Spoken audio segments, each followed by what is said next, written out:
बात करने के लिए लॉगिन करें www.astrotak.com।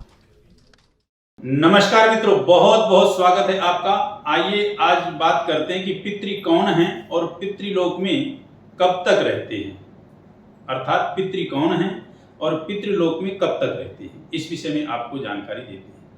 देखिए, सबसे पहले जब प्राणी यहाँ अपनी अंतिम यात्रा करता है, अर्थात जब मृत्यु को प्राप्त होता है, तो हम आप लोग सभी बड़े शोक में डूब जाते हैं और रुदन करते हैं, अतिशय उनके लिए विलाप करते हैं और उनकी शव को अर्थात उनके पार्थिव शरीर को बाहर ले जाते हैं और ले जाकर के उनका दाह संस्कार करते हैं।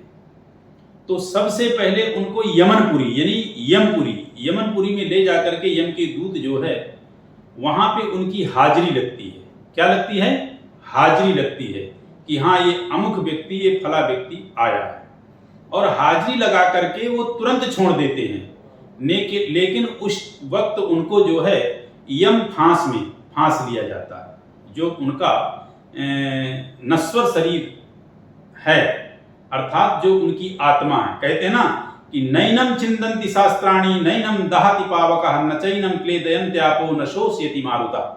ये अखिलांड कोटि नायक भगवान श्री कृष्ण के मुखारविंदों के शब्द हैं। जब भगवान श्री कृष्ण सेनयोर मध्य रथम स्थापय मेच्युता, दोनों सेनाओं के मध्य में जब रथ को स्थापित किया, तो उस वक्त भगवान श्री कृष्ण ने अर्जुन को उपदेश दिया। जब अर्जुन विलाप कर रहा है कि आचार्यन मातान भ्रातृन पुत्रान पौत्रान सरिस्ता श्याला संबंधी नस्ता, मैं किसको मारूं? कोई मेरे आचार्य हैं, कोई मेरे पुत्र हैं, कोई मेरे पौत्र हैं।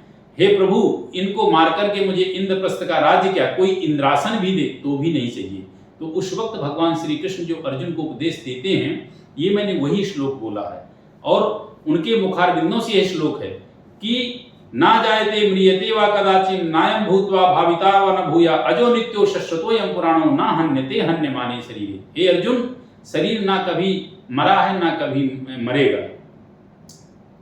वासांश जीर्णा नियतभ्यहाय, जैसे कोई वस्त्र जीर्ण हो जाता है, फट जाता है, पुराना हो जाता है, उस जीर्ण वस्त्र को त्याग के नूतन वस्त्र हम धारण कर लेते हैं। उसी प्रकार जब हमारा यह शरीर जीर्ण हो जाता है, अतिशय वृद्धावस्था को प्राप्त हो जाता है, तो हम फिर से नया शरीर धारण करते हैं और वृद्धावस्था का शरीर छोड़ देते हैं।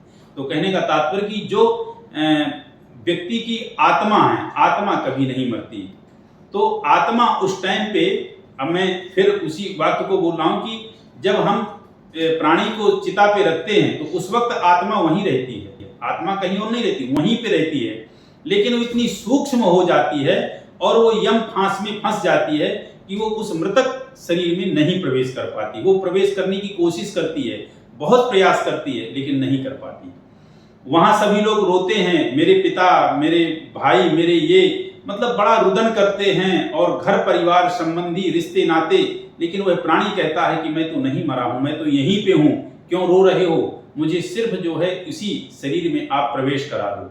लेकिन वो प्रवेश नहीं कर पाता। वहां उनका अंतिम संस्कार होता है, अर्थात उनको मुखाग्नि दी जाती है और उस मुखाग्नि से वो अतिशय जो है आत्मा जलती है। जब जलती है तो बहुत ज्यादा उसको कष्ट होता है। और फिर जब तीसरे दिन या पांचवें दिन, जैसा भी विधान जिसके यहाँ होता है, अस्थि संचय करके जब गंगा जी में डालते हैं, तो तब जाकर के वहां उसको शांति मिलती है, अर्थात उसको वहां ठंडक मिलती है जो शरीर में जल रहा था। वो प्राणी 12-13 दिन जो आपके 13वीं का समय होता है, 13वीं तक वो वहीं रहता है, कहीं नहीं जाता।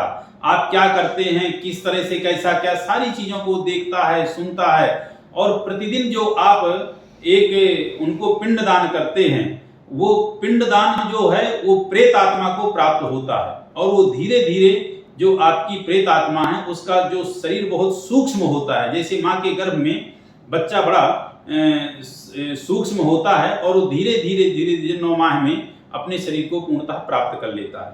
उसी प्रकार जब 12 दिन तक उसको पिंडदान का, वो डेली का पिंड जो प्राप्त होता है, उससे वो थोड़ा सा अंगुष्ठ मात्र का बड़ा हो जाता है।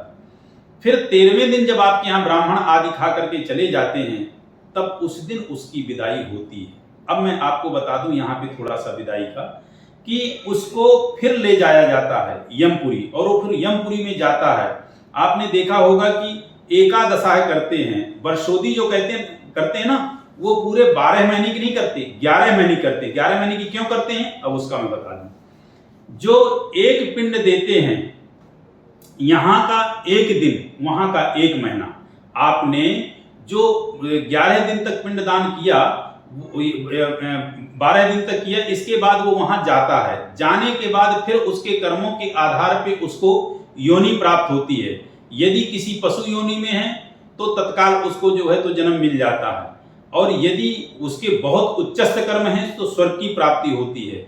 लेकिन यदि उसको मनुष्य का शरीर प्राप्त होना है और मनुष्य में भी कुछ अच्छे कुलीन घर और कुलीन स्थिति का उसको जो है घर मिलना है, तो उसके लिए भी उसको वेट करना पड़ता है। उस प्रकार का घर, उस प्रकार के माता पिता, उस प्रकार का परिवार, जिससे कि उसके कर्मों के अनुसार उसको वह घर परिवार मिले। क्योंकि जब आप प्राणी बन के आते हैं तो आपसे बहुत सारे रिश्ते जुड़ जाते हैं, माता का, पिता का, पत्नी का, पुत्र का, भाई का, क्योंकि आपके दुखों को हर व्यक्ति बांटता है। माता पिता का जो फर्ज होगा वो दुख को बांटेगा, जो पत्नी का फर्ज होगा वो दुख को बांटेगा, जो पुत्र का फर्ज होगा वो बांटेगा, जो भाई का फर्ज होगा वो बांटेगा। तो उसी प्रकार से आपको उस घर में जन्म दिया जाता है। यहां जो आपको महीने में एक पिंडदान देते हैं या महीने में एक ब्राह्मण को खिलाते हैं, तो यहाँ पे एक जो आपको एक दिन ब्राह्मण खिलाते हैं, महीने में एक दिन, उसको पूरा महीने भर का खाना प्राप्त होता है। यहाँ पे जो आप एक दिन पिंडदान करते हैं, उसको एक महीने तक का पिंडदान प्राप्त होता है। मतलब यहाँ का आपका एक दिन, वहां का एक महीना। फिर उस प्राणी के जैसे कर्म होते हैं, यदि उसने वृक्ष लगाया है तो उस मार्ग में वृक्ष प्राप्त होते हैं, शीतलता प्राप्त होती है। जो कुछ उसने अच्छे कर्म किए होते हैं, यदि उसने जूते चप्पल आदि का दान दिया है तो जूते चप्पल पहन के वो सफर करता है, नहीं दिया है तो नंगे पैर, और वहां पे बिल्कुल धातुओं के जो है तो जगह होती है, जैसे आपके तांबे की या लोहे की, इस प्रकार की धातु जो है तो रास्ते में होते हैं, और वहां पे उसको प्राणी तपता हुआ जाता है। वहां कोई विधान उसकी मरने का नहीं, वहां तो तड़पने का विधान है। फिर जैसे कर्म, जैसे कृत्य होते हैं, उसके आधार पर उसको जीवन प्राप्त होता है। तो कहने का मेरे तात्पर्य यहाँ पे सारांश ये है कि पुण्यक त्रायते इति नाम पुत्र। यदि पुत्र चाह ले तो जीवित पिता को स्वर्ग नहीं दिला सकता, लेकिन मृतक पिता को स्वर्ग जरूर दिला सकता है, क्योंकि इतने अच्छे से उनका वो संस्कार कर सकता है, इतने अच्छे से पिंडदान कर सकता है, इतने अच्छे से वो सारे कार्य कर सकता है, जिससे एक मृतक पिता की जो आत्मा भटक रही है वो जो है स्वर्ग को प्राप्त होगी।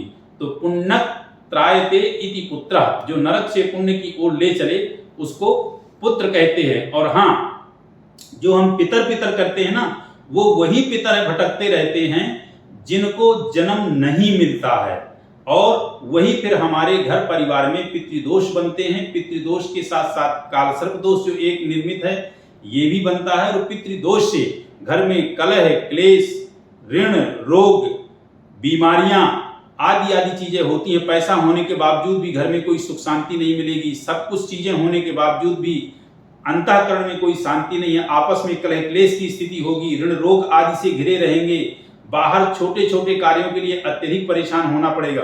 तो इन सब चीजों से छुटकारा पाने के लिए ये आपका जो पितृपक्ष आया है, इसमें अपने दिवंगत पितरों को आप जो है तर्पण करें, उनका श्राद्ध करें और उनकी परम आशीष कृपा प्राप्त करें।